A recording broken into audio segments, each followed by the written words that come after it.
Bonjour à tous, je m'appelle Amélia. J'ai 25 ans et je viens du Canada.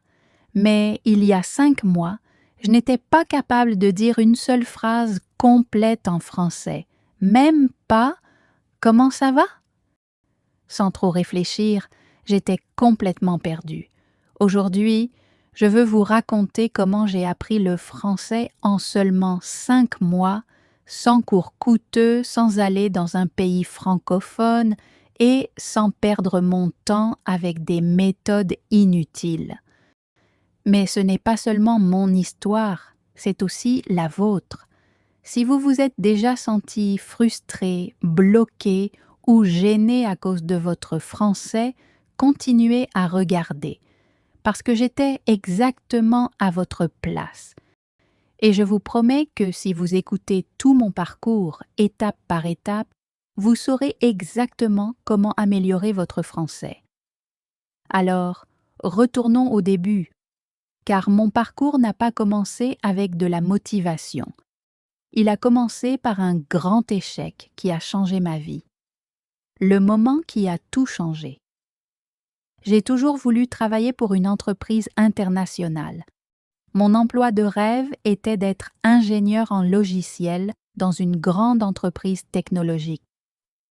J'adorais coder, j'étais douée pour ça, et j'ai travaillé jour et nuit pour devenir la meilleure. Enfin, après des années d'efforts, j'ai eu ma chance. J'ai postulé pour une grande entreprise en France. Le recruteur m'a envoyé un email. Félicitations. Vous êtes sélectionné pour un entretien? J'étais tellement excitée. J'imaginais ma vie dans un nouveau pays, avec un bon salaire, en travaillant avec les meilleurs. Mais ensuite, l'entretien a eu lieu. Je m'en souviens comme si c'était hier. J'ai ouvert Zoom et il y avait 3 recruteurs, tous francophones natifs. Ils ont commencé à parler et j'ai eu l'impression qu'on avait appuyé sur avance rapide. Je ne comprenais rien. Ils m'ont posé la première question. Amélia, pouvez-vous nous parler un peu de vous et de votre expérience en développement logiciel? J'ai paniqué. Je connaissais la réponse dans ma tête, mais les mots ne sortaient pas. J'ai dit « Oui, je suis logiciel. Je fais du codage, beaucoup de projets. Bien, je suis très bien. » Ils m'ont regardé. Le silence m'a transpercé comme un couteau dans le ventre. Ils ont posé une autre question, mais je n'ai pas pu y répondre non plus. Finalement, l'un d'eux a souri et a dit « Très bien, Amélia. Merci pour votre temps. » Je savais ce que cela voulait dire. J'avais échoué. Je n'ai pas eu le poste, non pas parce que je n'étais pas compétente dans mon domaine, mais parce que je ne pouvais pas parler français. Ce jour-là, j'ai compris le pouvoir du français. Ce n'était pas juste une langue. C'était la clé de mon rêve. Et en ce moment, je ne l'avais pas. Je me suis sentie honteuse, embarrassée, en colère contre moi-même. Pendant des années, je me suis dit « Je n'ai pas besoin du français. Je serai simplement douée dans mon travail et ça suffira. » Mais maintenant, je voyais la vérité. Sans le français, j'étais invisible. Ce soir-là, j'ai pris une décision. J'allais apprendre le français et je l'apprendrais rapidement. La plupart des gens, quand ils commencent à apprendre le français, font une chose en premier. Ils paient pour des cours coûteux, mais moi, je ne l'ai pas fait. Pourquoi? Parce que je les avais déjà essayés auparavant et ça n'avait pas marché. Il y a 1 an, j'avais payé pour un cours de français en ligne. Le professeur me faisait mémoriser des listes de vocabulaire, faire des exercices de grammaire et étudier des règles ennuyeuses. Mais après 3 mois, quand j'ai essayé d'avoir une conversation, je ne pouvais toujours pas parler. Alors, je savais que les cours chers n'étaient pas la solution. Si je voulais apprendre le français rapidement, J'avais besoin de quelque chose de différent. J'avais besoin d'un système qui fonctionne dans la vraie vie. Et c'est là que j'ai commencé ma méthode de 5 mois que je vais maintenant vous partager étape par étape. Première partie, les 15 premiers jours. La plus grande erreur que font les débutants, c'est de croire qu'ils ont besoin de plus de mots. Je pensais la même chose. Je me disais, si j'apprends 1000 mots, je parlerai couramment. Mais la vérité, c'est que je connaissais déjà des centaines de mots, et pourtant, je n'arrivais toujours pas à parler. Alors, pendant les 15 premiers jours, je n'ai appris aucun nouveau mot. À la place, j'ai fait quelque chose de beaucoup plus puissant. J'ai commencé à apprendre à utiliser les mots que je connaissais déjà. Voici exactement ce que j'ai fait. 1. J'ai créé une liste de phrases de survie.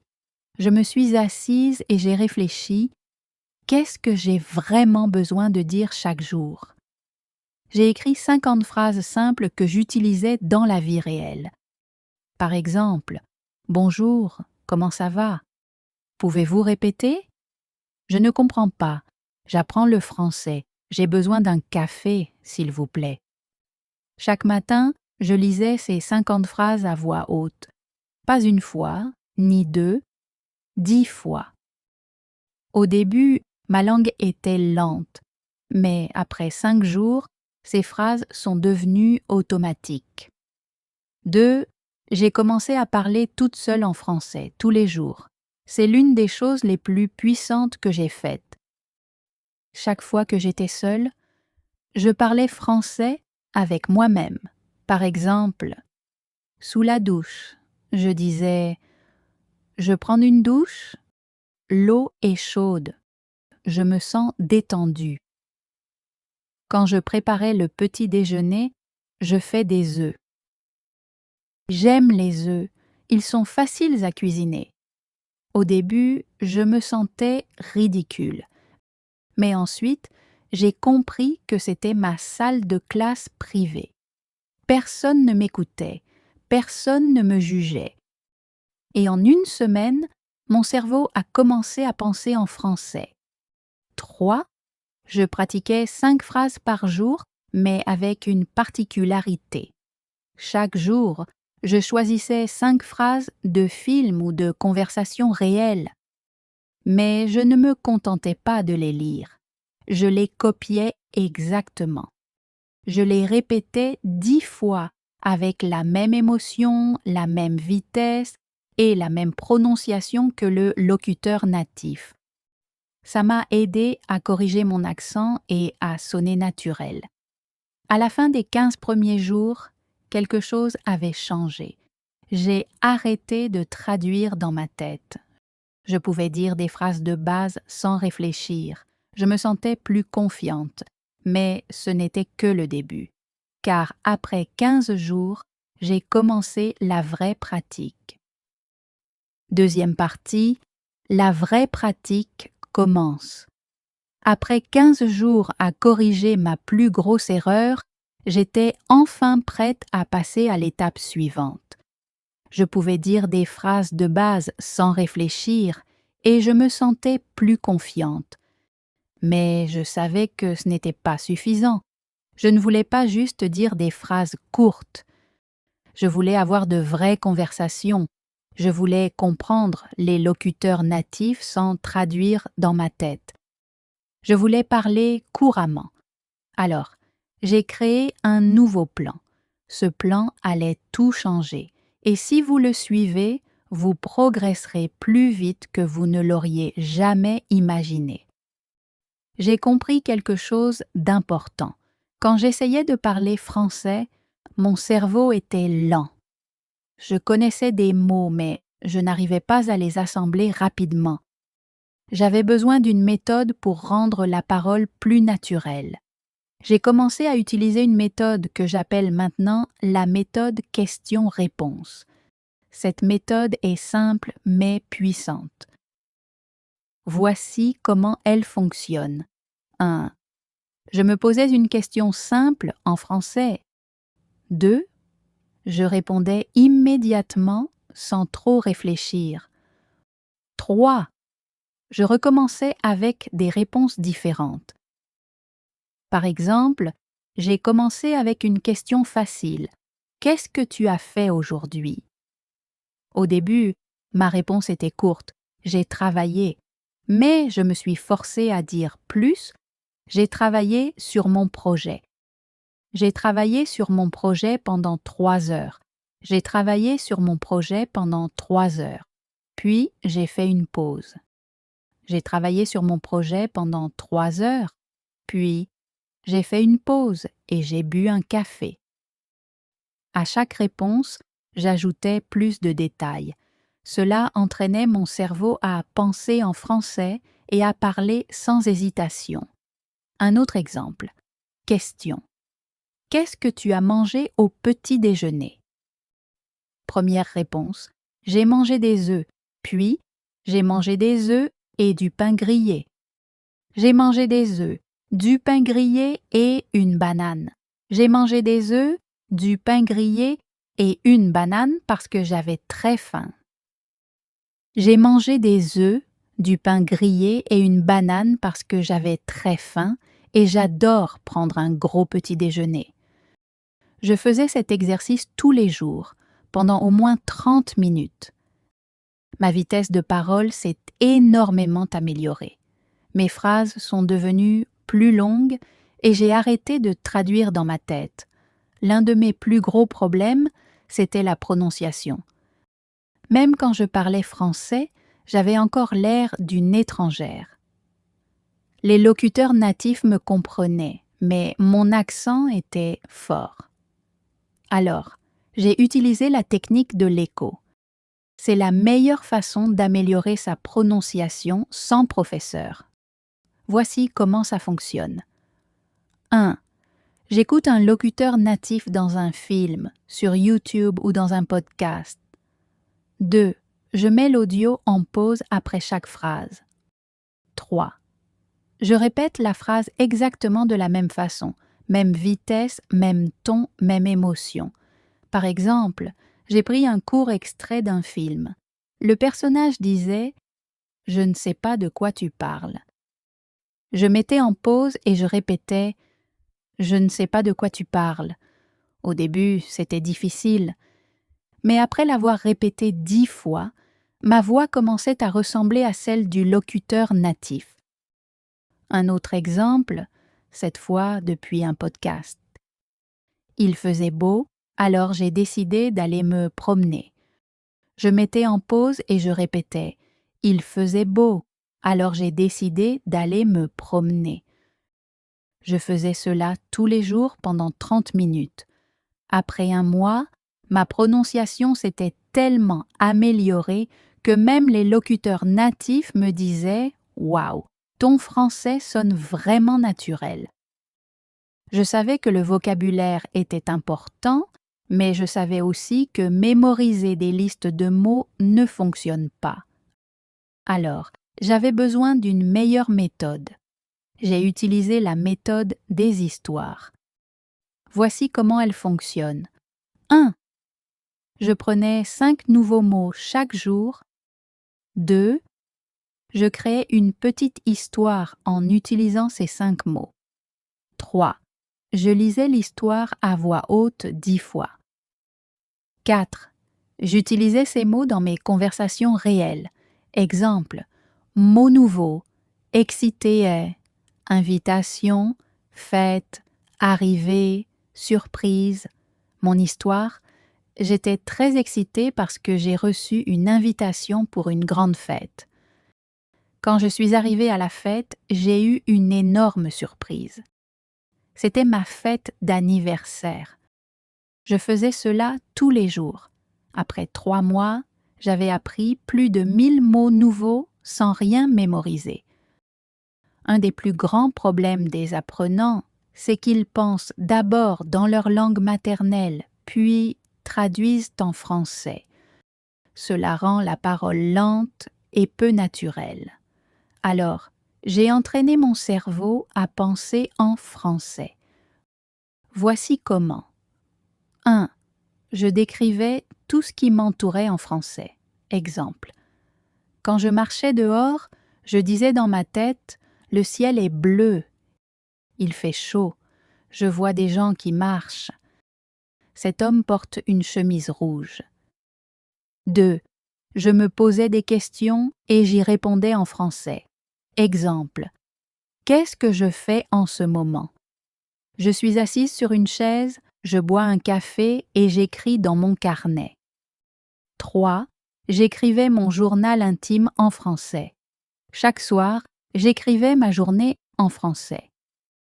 Au début, j'écrivais des phrases simples, mais après un mois, mon écriture est devenue plus naturelle.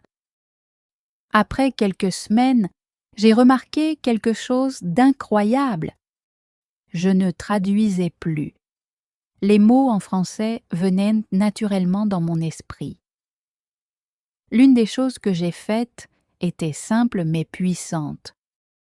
Je me suis imposé une règle.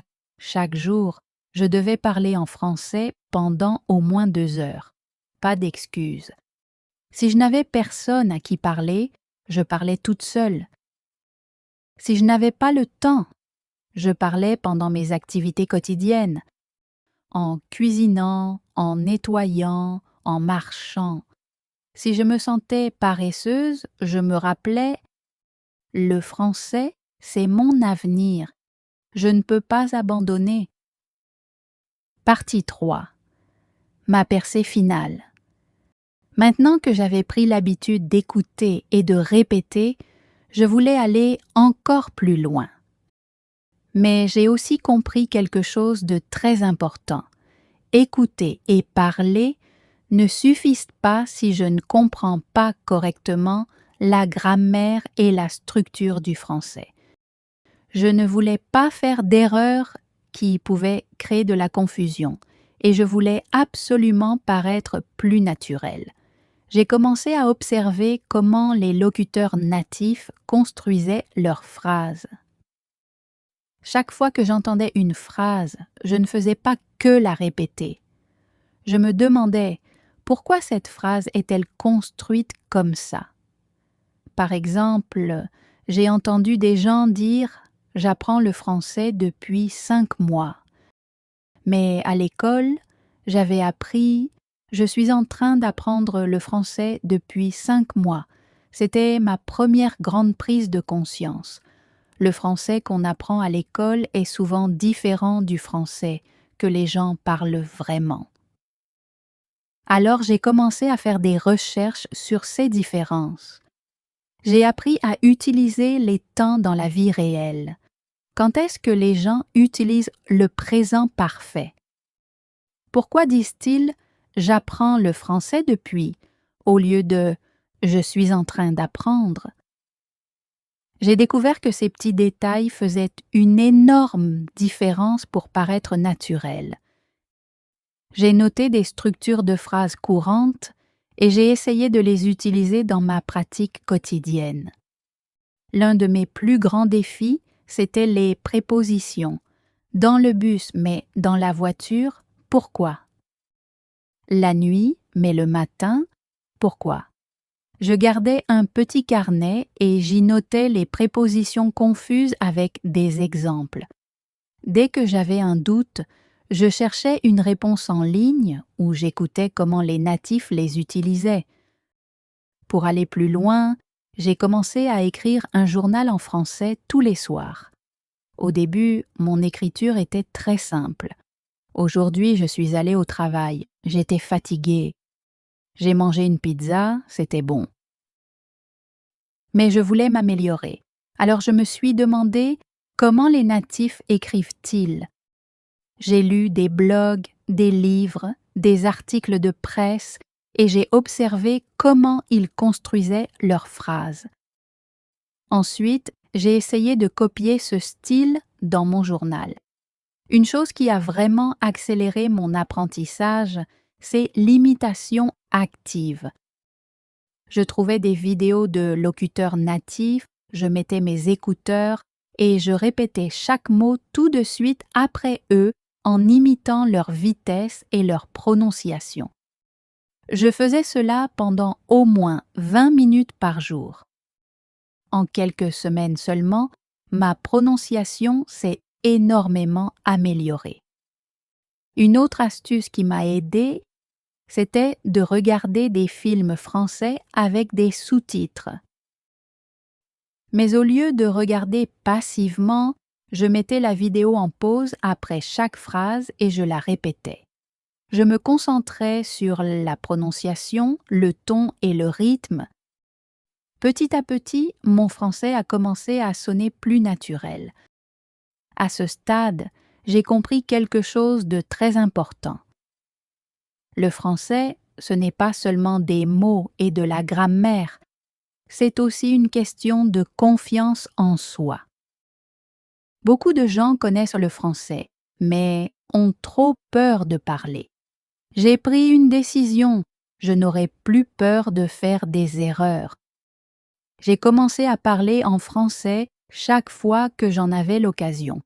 Au travail, au magasin, avec des amis. Je parlais même quand je n'étais pas sûre de moi. Et j'ai remarqué quelque chose de surprenant. Les gens me comprenaient. Même si je faisais de petites erreurs, personne ne se moquait de moi. Ça m'a donné la confiance de continuer. Mais ensuite, j'ai dû affronter ma plus grande peur, parler avec des locuteurs natifs. J'étais terrifiée à l'idée qu'ils ne me comprennent pas ou que je reste bloquée sans rien pouvoir dire. Alors, j'ai mis en place une stratégie. J'ai préparé 10 sujets de conversation courants et je les ai pratiqués chaque jour. Comment s'est passée ta journée? Tu fais quoi comme travail? C'est quoi ton plat préféré? Je m'entraînais à répondre à ces questions de manière fluide et naturelle. Puis, j'ai osé me lancer. J'ai rejoint un groupe en ligne où des personnes de différents pays pratiquaient le français. Au début, j'étais nerveuse, mais j'ai vite réalisé que tout le monde était là pour apprendre, tout comme moi. Je me suis fait des amis venus de plusieurs pays et nous avons pratiqué ensemble. Cela a non seulement amélioré mon français, mais a aussi rendu l'apprentissage plus amusant. Quand j'ai atteint la dernière étape de mon parcours d'apprentissage, j'ai ressenti une confiance inébranlable grandir en moi. Je n'étais plus la même personne qui avait été rejetée à cause de son mauvais niveau de français. Je m'étais transformée étape par étape, grâce à des efforts constants, de la pratique et le bon état d'esprit. Maintenant, je veux partager avec vous les dernières leçons et les plus importantes que j'ai apprises pour que vous aussi, vous puissiez atteindre la fluidité. Un jour, je me parlais devant le miroir, comme je l'avais fait tant de fois auparavant. Mais cette fois, quelque chose était différent. Je n'hésitais pas. Je ne traduisais plus dans ma tête. Les mots coulaient naturellement. C'était magique. Mais en réalité, c'était le fruit de mois d'efforts. Ce même jour, j'ai décidé de tester mes progrès en ayant une conversation profonde avec un locuteur natif. J'ai rejoint une réunion en ligne où des gens de différents pays discutaient de divers sujets. Au début, j'étais nerveuse, mais je me suis dit, j'ai travaillé trop dur pour douter de moi maintenant. Et alors j'ai parlé. Les mots sont sortis clairement, avec confiance. Je ne peinais plus à trouver les bons mots. Je comprenais ce que les autres disaient sans me sentir perdue. Les gens m'écoutaient, hochaient la tête avec intérêt et me posaient même des questions. C'était un moment incroyable. Ce jour-là, j'ai su, j'avais atteint la fluidité. 5 mois après le début de mon parcours, j'ai de nouveau postulé pour mon emploi de rêve. Mais cette fois, je n'étais plus la même Amélia qui était entrée nerveusement quelques mois plus tôt. Je n'étais plus cette personne hésitante qui se sentait petite, qui ne trouvait pas les bons mots. Non. Cette fois, je suis entrée dans la salle d'entretien avec confiance. Je me suis assise face au recruteur, non pas comme quelqu'un qui a peur du français, mais comme quelqu'un qui l'a maîtrisé. J'ai parlé clairement. J'ai répondu à chaque question avec aisance. Je ne faisais pas que parler français, je le vivais, et je l'ai vu dans leurs yeux. Ils étaient impressionnés non seulement par ma maîtrise de la langue, mais aussi par mon effort, ma persévérance, ma transformation. Quelques jours plus tard, j'ai reçu l'appel, et je n'oublierai jamais ce moment. Amélia, félicitations, vous avez le poste. Pendant une seconde, je n'y croyais pas. Mon emploi de rêve, la même entreprise qui m'avait rejetée auparavant. Mais maintenant, il me voulait. Mon salaire de départ était de 5 000 € par mois. 5 000 € plus que je n'avais jamais imaginé gagner. Je suis restée là, téléphone à la main, tremblante, les larmes aux yeux. La première chose que j'ai faite, j'ai appelé mes parents. Maman, papa, je l'ai fait. Ma mère a commencé à pleurer à l'autre bout du fil. Mon père, un homme qui montre rarement ses émotions, a simplement dit « On a toujours su que tu en étais capable. » Et à ce moment-là, j'ai compris que je ne faisais pas ça seulement pour moi. Je le faisais aussi pour eux. Avec mon premier salaire, j'ai acheté à mon père une belle montre, quelque chose qu'il avait toujours voulu, mais qu'il n'avait jamais acheté pour lui-même. Pour ma mère, j'ai acheté un collier en or. Elle s'était tellement sacrifiée pour moi, pour notre famille, et maintenant, c'était à mon tour de redonner. Quand je leur ai offert les cadeaux, ils ont d'abord refusé. « Nous n'avons besoin de rien, mon fils, » ont-ils dit. Mais j'ai secoué la tête. Non, c'est ma façon de vous dire merci. Merci d'avoir cru en moi, même quand moi, je ne croyais pas en moi-même. Et c'est à ce moment-là que j'ai compris. Ça en valait la peine.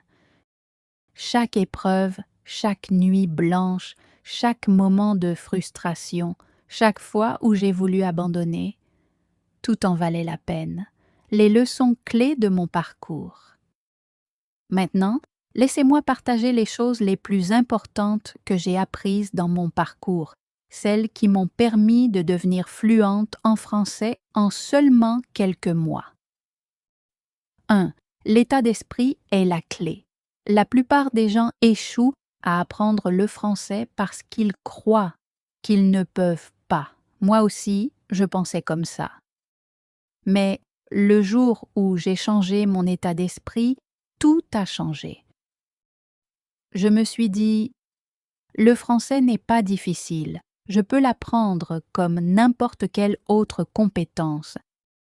J'ai arrêté de dire, je suis nulle en français, et j'ai commencé à dire, je progresse chaque jour. Si vous pensez que vous ne pouvez pas, vous n'y arriverez pas. Mais si vous croyez que vous pouvez, vous trouverez un moyen. 2. Entourez-vous de français. J'ai fait du français une partie de ma vie quotidienne. J'ai changé la langue de mon téléphone en français. Je ne regardais que des contenus en français. J'écoutais des chansons françaises, même si je ne comprenais pas toutes les paroles. Je suivais des influenceurs francophones sur les réseaux sociaux. Chaque jour, je nourrissais mon cerveau avec du français. Je faisais aussi un effort conscient pour parler et penser en français. Quand je regardais un objet, je le nommais en français. Si je voyais une voiture, je disais « c'est une voiture bleue, elle roule vite ».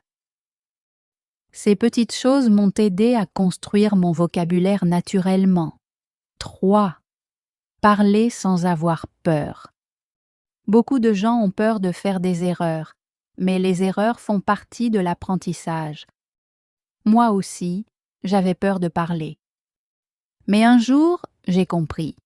Les natifs ne se moquent pas de vous si vous faites des erreurs. Ils apprécient vos efforts. Alors, je me suis forcée à parler. Je parlais aux commerçants en français. Je demandais mon chemin à des inconnus en français. Et même quand j'étais seule, je parlais à moi-même en français. Plus je parlais, mieux je devenais. 4. Écoute active et répétition simultanée.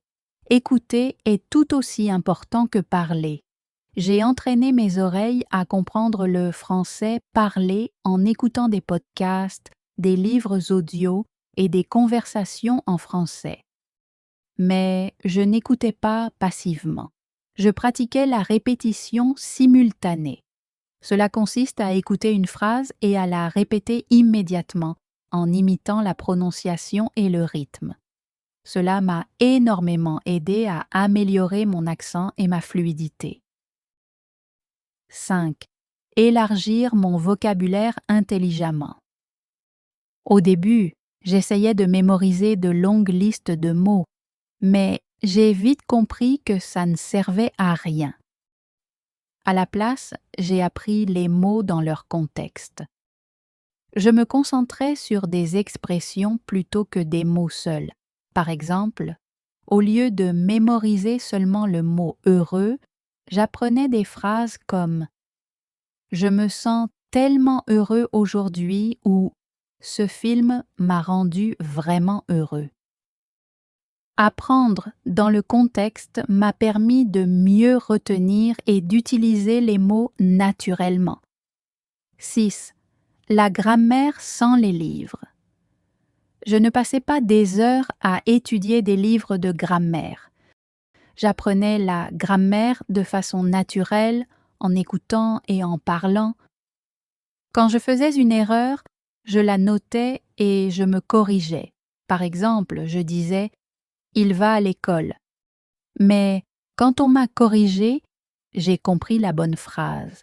« Il va à l'école ». La meilleure façon d'apprendre la grammaire, c'est d'utiliser la langue, pas de mémoriser les règles. 7. La régularité avant la perfection. Certaines personnes essaient d'apprendre tout parfaitement avant de commencer à parler. C'est une erreur. Je n'ai pas attendu d'être parfait. J'ai commencé à parler dès le premier jour. Même quand je ne connaissais que quelques mots, je les utilisais. Je m'étais fixé une règle. Chaque jour, je ferais quelque chose en français. Certains jours, je parlais pendant 10 minutes. D'autres jours, j'écrivais un petit paragraphe. Parfois, j'écoutais un podcast. La clé, c'était la régularité. Même les jours où je me sentais paresseux, je faisais quand même quelque chose. Tu n'as pas besoin de cours chers. Tu n'as pas besoin d'un environnement parfait. Tu as seulement besoin d'un fort désir et d'un engagement à pratiquer chaque jour. Imagine-toi dans 6 mois parlant français couramment et avec confiance. Imagine les opportunités qui s'ouvriront à toi. Imagine la fierté que tu ressentiras. Commence aujourd'hui. Parle, écoute, pratique et n'abandonne jamais. Ton futur toi te remerciera. Ce n'est pas seulement une question d'apprendre le français, c'est une transformation de ta vie. Et maintenant, je veux te dire quelque chose. Si j'ai pu le faire, tu peux le faire aussi. Peu importe d'où tu pars, peu importe à quel point tu penses être mauvais en français, ce qui compte, c'est que tu commences aujourd'hui, maintenant. Je sais que c'est difficile. Je sais que, parfois, ça semble impossible. Mais crois-moi, la seule chose qui te sépare de la fluidité, c'est la régularité. Arrête de douter de toi. Arrête de chercher des excuses. Entoure-toi de français. Parle, écoute, lis, écris chaque jour. Fais des erreurs, apprends, progresse. Car voici la vérité. La douleur de la discipline est temporaire, mais la douleur du regret dure toute une vie. Alors, que vas-tu choisir? Choisis la discipline. Choisis la progression. Choisis le succès. Ton voyage vers la fluidité commence maintenant. Si cette histoire t'a inspiré, aime cette vidéo et abonne-toi à ma chaîne. Je serai à tes côtés à chaque étape. Faisons-le ensemble.